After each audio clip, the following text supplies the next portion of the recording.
My husband had a habit, every 6 months, a work trip that didn't exist. This time, I followed him. I found him at a romantic cabin. With a woman half his age.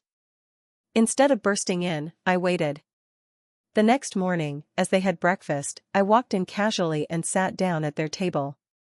My husband choked on his coffee as I said, "How's the trip going? Mind if I join?" His mistress looked at him in horror.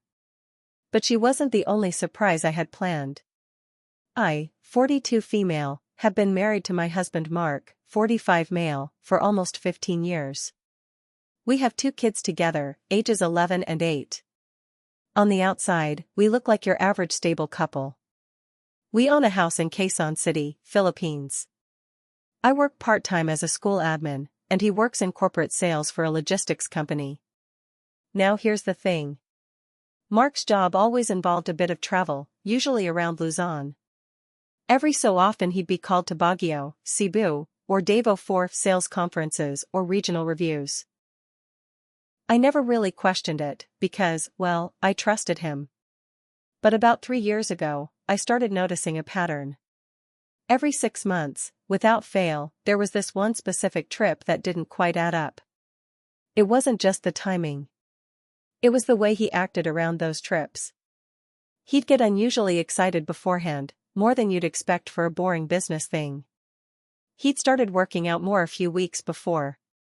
Buy new clothes. Pack cologne he never usually wore. And he'd come back in this weird mood. He'd be distant for a week or 2, then suddenly act overly sweet. Like he was trying to make up for something without telling me what it was. I started writing the dates down. Sure enough, June, December. June, December. Right on the dot. Always a business trip. Always about 3 to 4 days long. Never any receipts. No photos. No company newsletters or emails about the events. Just Mark, telling me he had to go. I didn't want to be paranoid. I sat on this feeling for years. Told myself I was imagining it. That I was just insecure. But something felt wrong. Last December, something changed. He said he had a conference in Cebu. Same story as always. But this time, I looked him in the eye and asked where he was staying. He hesitated for a full 5 seconds before saying, "Waterfront Hotel." That 5-second pause? It told me everything. I smiled and said, "Okay, safe travels." I didn't confront him. Instead, I waited until he left. He was flying out on a Wednesday morning. I waited until 5 p.m. that day, called his office, and asked his secretary, we know each other casually, if he was in Cebu. She goes, "No, ma'am. Sir Mark filed personal leave this week." That was it. That was the moment I knew. My heart was racing, but my brain was crystal clear. I didn't even cry. I booked a last-minute flight to Cebu for Thursday morning. I told my sister I needed her to stay with the kids for a few days. I said I was going to check on something. She didn't ask. She knew my face well enough to know this wasn't a regular trip. I landed in Cebu before noon. The first thing I did was go to Waterfront Hotel and ask the front desk if Mark had checked in. No one by that name. Not even under his company name. Nothing. I spent the next 6 hours checking every major hotel I could think of. Shangri-La, Marco Polo, Quest. Even budget ones like Red Planet. Nothing. At this point, I was tired and starting to panic. I got a coffee at this small cafe near IT Park and sat there wondering what the hell I was doing. She looked uncomfortable. Then she nodded. "He's in cabin 6. He checked in yesterday with a young woman." She didn't say it, but I could tell what she was thinking. I asked what time they usually come to breakfast. She said usually around 7:30 a.m. I said thank you and left. I didn't go to cabin 6. I didn't want to see them in bed together. I didn't want to cry in the dark. I slept in my rental car that night. Didn't close my eyes much.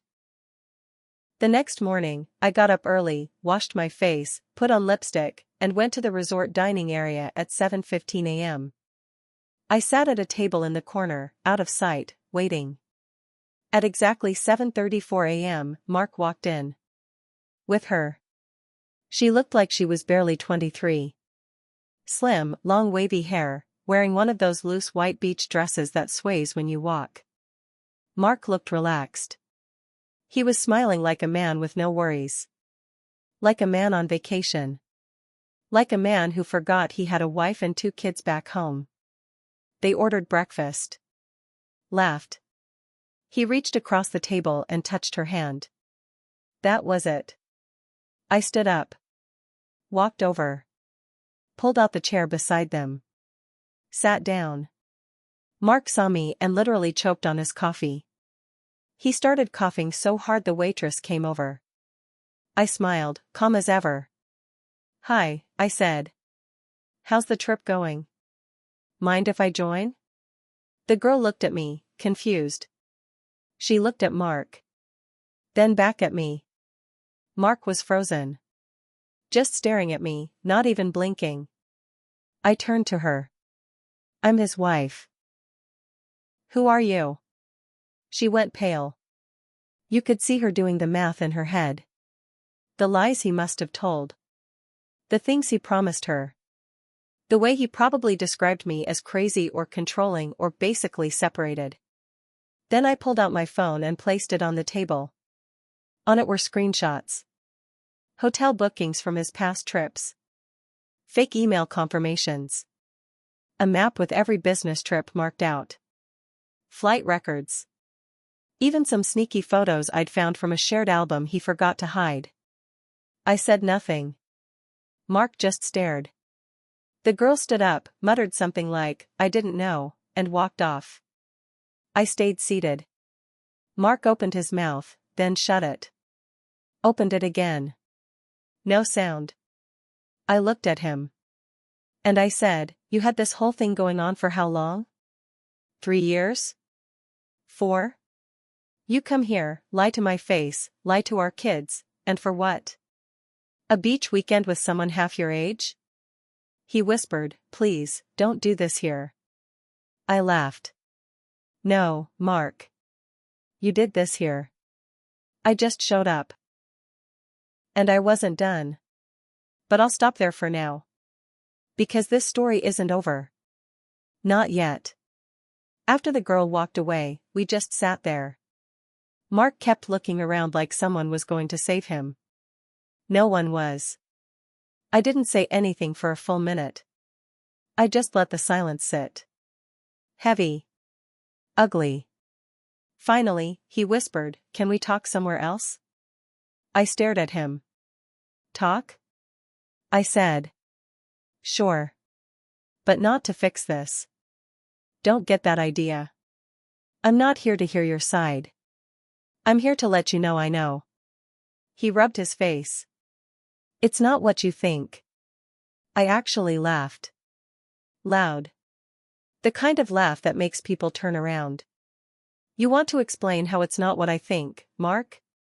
I leaned in. Because what I think is, you lied to me, flew across the country, shacked up in a cabin with a girl who could pass as your niece, and told me it was a conference. He kept quiet. I stood up. Grabbed my phone and bag. You'll get the rest from my lawyer. He didn't try to stop me. But here's the twist. I wasn't going home yet. I drove straight to that girl's hotel room. The front desk didn't want to tell me where she was staying, but I left a note with my number and a message. If you want to know the truth about him, call me. That night, she called. Her name was Jessa. 24. Nursing student. Met Mark on Facebook. He told her he was divorced, with 2 kids he barely sees. Told her I was unstable and had cheated first. Told her I kept the kids away from him and that he only stayed married for custody battles. She was crying. I didn't know, she said. He showed me your picture once and said you were his sick ex-wife. I stayed quiet and let her talk. Then I asked her, do you know about the other girls? She went quiet. That's when I dropped the next bomb. I think you're not the first, Jessa. I think you're just the latest. I went home the next day and started digging. I checked his old phones. Emails. DMs, private folders. Used every trick I'd learned over the years, because when you live with someone that long, you learn everything. And I found more. A girl named Cheska from Tagate, photos from a cabin there in June 2 years ago. A woman named Sasha from Davo. A flight receipt hidden in a zip file marked taxes. Even a series of deleted Viber messages to someone saved as Project Client Number 2 that was very much not about business. The timeline stretched back at least 5 years. One woman every 6 months. Sometimes 2. Always younger. Always hidden. Always a trip. I confronted him a week later. I laid out everything on the dining table. All the names. All the messages. All the proof. Mark sat there like a ghost. Not even angry. Just drained. He didn't even deny it. I don't know why I kept doing it, he said. That's when I realized something. This wasn't just about sex. It wasn't even just about cheating. It was about power. Control. Escape. About building a secret world he could run to, where he wasn't a dad, or a husband, or accountable. Just a man with no strings. And I was his cover. His front. His real life that made all the lies seem believable. I wasn't crying anymore. I felt cold. Sharp. I told him he needed to leave. That day. He tried to argue. What about the kids? I said, you should have thought about that when you were in Mobile with your sick ex-wife fantasy. He moved in with a friend that night. But here's where it gets even worse. A few days later, Jessa texted me again. She said, can we meet? There's something else. I agreed. We met at a mall cafe in Ortigas. She looked tired, nervous. She had brought a small envelope. Inside were printed screenshots of her conversations with Mark over the last year. One stood out. It was a thread from 6 months ago. He had promised to leave me by December.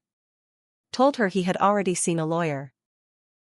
Sent her a photo of a divorce agreement he claimed he was signing. It was fake. Worse, he had used my name on a fake legal document to convince her he was serious. That crossed a line. I took the file straight to my actual lawyer. Because now this wasn't just cheating. It was deception, fraud, emotional manipulation, and potentially criminal impersonation. And still, even after all this, there's more. Because one night, just last week, Mark showed up outside my house. Drunk. Slurring. Crying. I messed up, he said. I need my family. I didn't even open the door. I told him through the screen, go home, Mark. Wherever that is now. He stood there for a long time. But I didn't move. This story isn't over. Not by a long shot. There's still the kids. Still the divorce. Still things I don't even know yet. But now? Now, I'm not scared anymore. I'm ready for the rest. So. I thought it was over. I thought the story was just about infidelity, lies, secret vacations, and a pathetic midlife crisis. But then I found something else. Something that made all of it even more disgusting. Let's rewind a bit. After Mark showed up drunk outside our house, he disappeared again for a while. I didn't hear from him except for a few cold text messages about the kids. Then about 2 weeks later, I got a call from a number I didn't recognize. A woman answered. She didn't introduce herself. She just asked, "Are you Mark's wife?" I said, "Not for long." She paused and said, "I'm sorry to bother you, but you need to know something." He told me I was the only one. I found your number through his phone. Please don't hang up. Her name was B. She was 29. Not a nursing student like Jessa, but a small business owner from Makati. She had met Mark on Instagram. They had been seeing each other for over a year. He told her he was a single dad whose wife had passed away in 2020. Yes. You read that right. He told her I was dead. She even showed me screenshots, him sending her pictures of our kids, calling them his angels, telling her he was doing his best as a solo parent. I stared at the screen, cold all over. She looked at me and said, "He told me your name was Anna. That you died from cancer." My name is not Anna. I didn't know what to say. I couldn't believe it. I thought I had heard every lie. But no. This man had faked an entire death just to keep juggling women. That's when I asked her the question that changed everything. Did he ask you for money?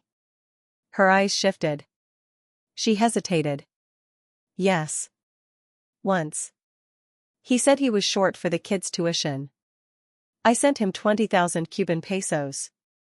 My stomach dropped. Then I asked, did he ever mention investing together? She looked at me, confused. Yes. He wanted me to partner with him on a small eco-resort business. He said he had a friend who could help us find property in La Union. It clicked. The resort in Mobile. The other woman from Davao. The girl from Tagaytay. The timelines. This wasn't just cheating. He was using these women to fund his fantasy. He was building some kind of side project or escape plan behind everyone's backs. Taking money. Selling fake futures. Convincing women to invest in his lies. He didn't want love. He wanted sponsors. I went back through my old joint bank statements, some accounts I hadn't checked in months. Sure enough, withdrawals to unfamiliar names. Transfers during his trips. Large ATM withdrawals days before each trip. I forwarded all the info to my lawyer. We're talking fraud. Financial abuse. Possibly even scam charges. This wasn't just about a marriage ending anymore. This was about making sure he didn't do it to someone else. But then, it got worse. Again. A week later, I got a call from Jessa, the nursing student. She sounded shaken. I think I'm pregnant, she said. My heart dropped. I asked, did you tell him? She whispered, yes. He told me to get rid of it. And then, just when I thought I couldn't be shocked anymore, she said something that made my blood freeze. He told me he could give me 50,000 Cuban pesos for it, but he'd need to borrow it from you. He was going to scam me to pay off his mistress's abortion. That was it. I filed for an emergency protection order the next morning. Locked our joint accounts. Froze everything. This man had no shame. No conscience. Just this hunger to lie, cheat, and take. And every time I thought the story was over, another layer peeled back. A fake death. A fake business. A fake divorce paper. A real pregnancy. I don't even know what the next twist is. I'm just bracing for whatever sick truth comes out next. I told B and Jessa that they deserved better. That they should talk to the police if they wanted. I gave them everything I had, documents, screenshots, voice recordings. Because this man? He's not just my problem anymore. He's a danger. And if you're reading this thinking that could never happen to me. I used to think the same. But here I am. And the story's not over yet. After everything I found, B, Jessa, the money, the fake death, I knew I couldn't just walk away quietly. It wasn't just about me anymore. He'd left behind a trail of broken women, stolen money, and a web of lies so wide I couldn't even see the edges anymore. I decided I was going to confront him. But not in private. I invited him to dinner. Neutral ground. A quiet restaurant in Quezon City. I told him I wanted to talk things through for the kids. He showed up on time. Hair combed, button-down shirt like nothing had happened. Still trying to look like someone in control. I smiled when he sat down. He smiled back, relieved, maybe. Stupid. Then the waiter came. Not just with menus, but with 3 extra chairs. Because I had invited B, Jessa, and my sister Marie. Mark froze when he saw them walk in. Jessa, barely able to make eye contact. B, stone-faced. Marie, ready to break a plate over his head. He looked at me like he was trying to figure out what was happening. Sit, I said. He sat. Nobody spoke for the first few seconds. Just silence. Thick. Then Marie said, Mark, I think it's time you told the truth. To everyone. Right now. He tried to stand. I told him, if you leave, I swear on everything you will never see your children again. Not through a screen. Not at graduation. Not ever. He sat back down. And the floodgates opened. Jessa told him she might be pregnant and that she wasn't going to take care of it like he told her to. B laid out all the bank transfers, the fake resort plan, the lies about me being dead. I showed him the evidence of the other girls, the fake divorce documents, and my lawyer's letter prepared for the courts. He didn't fight it. He just put his face in his hands and started crying. Not the kind of crying that makes you feel bad for someone. The kind of crying that says, I've been caught, and I don't know what to do anymore. He said he felt trapped for years. That he thought he deserved to be happy, even if it meant hurting people. That he started lying a little, and the lies snowballed. That he knew he had become someone disgusting, but didn't know how to stop. B asked, why did you tell me your wife was dead? Jessa asked, did you ever mean any of it? I asked, what were you even planning to do next, Mark? Keep lying until what? You had 3 families? 4? He didn't have answers. Just shame. But not enough to fix anything. Then came the hardest part. Marie pulled out her phone and played a voice recording. It was a conversation between Mark and his friend from work, someone I'd never liked. In the recording, Mark was laughing. She'll never leave. She's too used to me. I do this every year and she still believes me.